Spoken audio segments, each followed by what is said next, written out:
The Ugaritic poems add the crime of uncontrolled lust to his character, and the description of his seduction of two unnamed women is the most sensuous in Ane literature. Much of Ugaritic literature is R-rated at best. Despite all this, El was considered the exalted father of years Abu Shanama, the father of man Abu Adami, and father bull, that is, the progenitor of the gods, tacitly likened to a bull in the midst of a herd of cows. Like Homer's Zeus, he was the father of men and gods. And it came to pass, when men began to multiply on the face of the earth, and daughters were born unto them, that the sons of God saw the daughters of men that they were fair. And they took them wives of all, which they chose. There were Nephilim in the earth in those days. And also after that, when the sons of God came in unto the daughters of men, and they bare children to them, the same became mighty men which were of old, men of renown.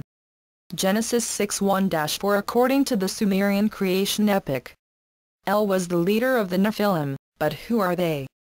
Nephilim is often translated as giants, a legitimate and appropriate interpretation, but one which may be only partially accurate.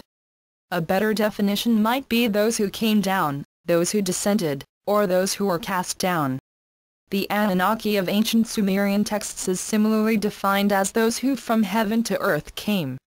Many researchers have all identified the Nephilim as the Anunnaki, more specifically, essentially the rank and file.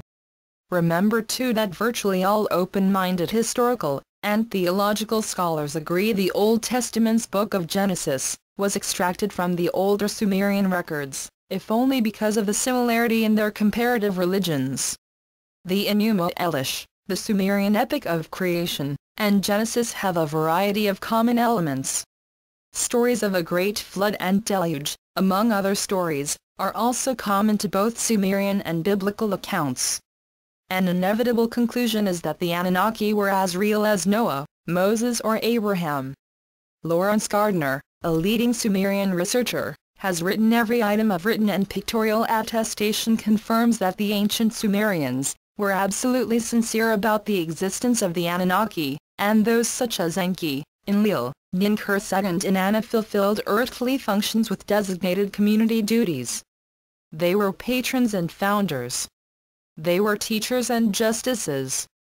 They were technologists and kingmakers. They were jointly and severally venerated as archons and masters, but they were certainly not idols of religious worship as the ritualistic gods of subsequent cultures became. In fact, the word which was eventually translated to become worship was avad, which meant quite simply, work. The Anunnaki presence may baffle historians, their language may confuse linguists, and their advanced techniques may bewilder scientists, but to dismiss them is foolish. The Sumerians have themselves told us precisely who the Anunnaki were, and neither history nor science can prove otherwise. The Sumerian records recorded in great detail the stories of the Anunnaki, and among these, that of Enki, Enlil, Ninki, Manawatu, Ningisida, Marduk, and many others. Chief among these stories was the continuing conflict between Enki and Enlil, the sons of the supreme god of the time, Anu, or El. Much of ancient human history, and the biblical Genesis, can be explained as the militant differences between these two half-brothers, and how they affected the life of all sentient beings or earth. But the Anunnaki were more than just a pair of squabbling half-brothers. They were the council of gods and goddesses, who periodically met to consider their future actions with respect to each other, and probably as a smaller, nondescript item on their agenda, the fate of mankind. The Anunnaki, depending upon the context, were the Nephilim, the gods that Abraham's father, Terah, according to the book of Joshua, was reputed to have served, the fallen angels, the lesser individuals of the race from which Anu, Enki, Enlil, Inanna and the other notables had sprung, and the judges over the question of life and death.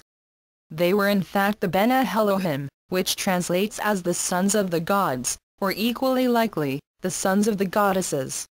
For example, from Psalm 82, Jehovah takes his stand at the council of El, to deliver judgment among the Elohim. You too are gods, sons of El Elyon, all of you. The Anunnaki, have also been equated with the Watchers, who are also mentioned in the books of Daniel and Jubilees, that is, behold, a Watcher and an Holy One came down from heaven. Daniel 4:13. According to Zecharia Sitchin, and his interpretation of ancient Sumerian texts, the Anunnaki were extraterrestrial, aka angels, who were an extremely long-lived race, potentially living as long as 500,000 years.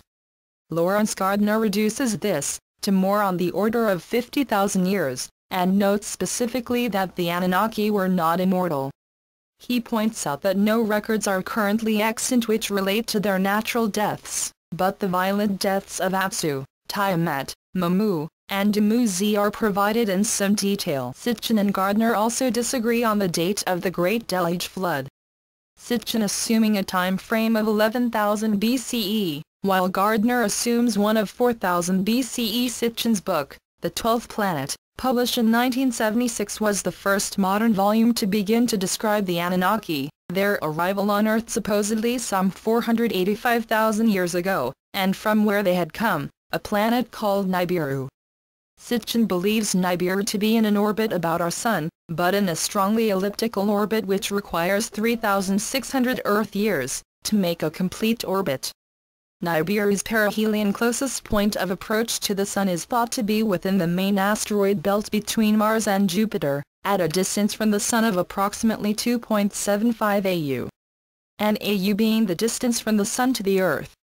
The Annals of Earth include a detailed description of how Nibiru created the asteroid belt by destroying a planet, Tiamat, is roughly the same orbit, and which created the Earth in the aftermath, the Earth being a remnant of the greater, destroyed planet.